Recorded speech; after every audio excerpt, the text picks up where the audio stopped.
All right. Hello, everyone. Hello, Professor. My name is SinjinSnope, and then today I'm going to discuss the initiative and referendum process in Arizona and explain why these two tools are considered some of the most important parts of direct democracy in the state of Arizona. I used to live in Arizona, went to Mesa Community College, and obviously I'm going to GCU, even though I currently live here in Oregon. But I'm happy to discuss these things and do want to make it back to Arizona one of these days. So let's get going. To start, it is important to understand what an initiative and a referendum are. An initiative is a process that allows citizens to propose a new law or change to the Arizona Constitution without having to go through the state legislature. If supporters collect enough valid signatures from registered voters, the proposal can be placed on the ballot for voters to decide. A referendum is slightly different. A referendum allows voters to approve or reject a law that has already been passed by the Arizona legislature. Basically, instead of proposing a new law, citizens are asking voters whether a law passed by lawmakers should take effect or not. In Arizona, some measures can also be referred to voters directly by legislature before coming to law. Both initiatives and referendums give citizens a direct voice in the government, but they are created in different ways. For example, an initiative, supporters first develop a proposal and then begin collecting signatures from registered voters. Arizona law requires a specific number of signatures based on a percentage of votes cast in the most recent gubernatorial election. Once enough signatures are collected and verified, the measure is placed on the ballot for voters to consider during an election. The referendum process also requires signatures, but the goal is a little bit different. Let me explain. Instead of creating a new law, supporters are challenging a law that has already been passed. Citizens must gather the required number of signatures within a limited time after the law is enacted. If enough valid signatures are collected, the law is put on hold until voters decide whether to approve or reject during an election.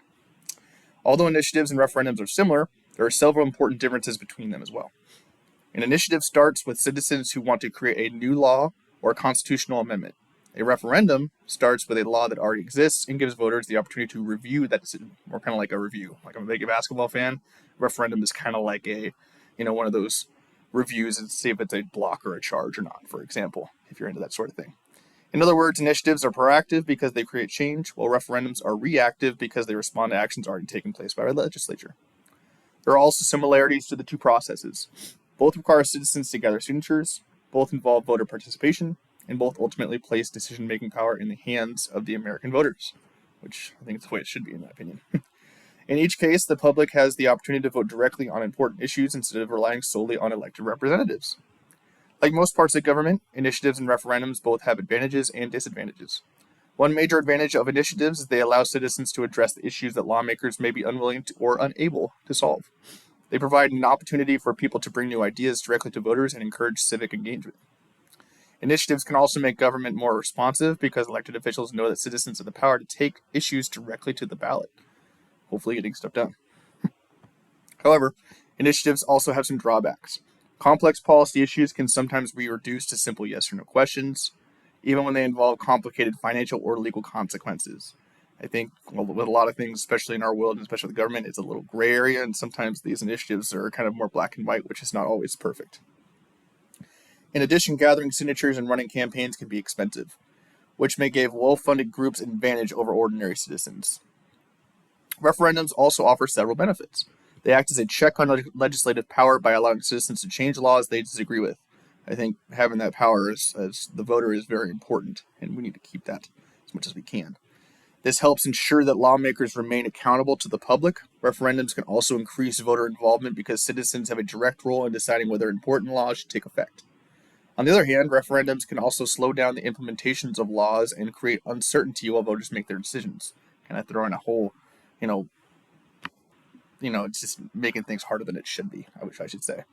Some critics argue that voters may not always have enough information about complex legislation to make fully informed choices, and as a result, important decisions can sometimes be influenced by advertising campaigns or political messaging rather than a detailed understanding of the issue, which is a big problem in this country, in my opinion. Both initiatives and referendums strongly support the concept of direct democracy that is outlined in the Arizona Constitution. When Arizona became a state, its founders wanted citizens to have more direct control over government than was common in many other states.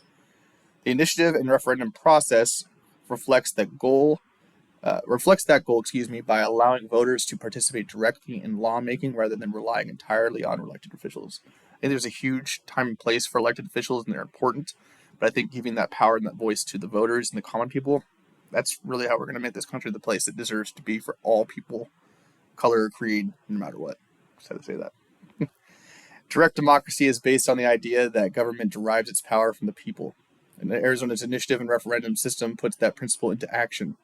Citizens are not limited to voting only for representatives every few years. Instead, they also have the ability to propose laws, change laws, and make decisions on important public issues themselves. I will say, after all this stuff I would say today about referendums and initiatives, in conclusion, initiatives and referendums are key parts of Arizona's political system and serve as an important example of direct democracy. While each process has strengths and weaknesses, both of these things give citizens a meaningful voice within their government, which I think is the baseline, like we keep talking about today, that is very important. By allowing voters to propose laws, review legislative actions, and make decisions directly at the ballot box, Arizona continues to uphold the principle that government should remain accountable to serve its people, to the people that it serves.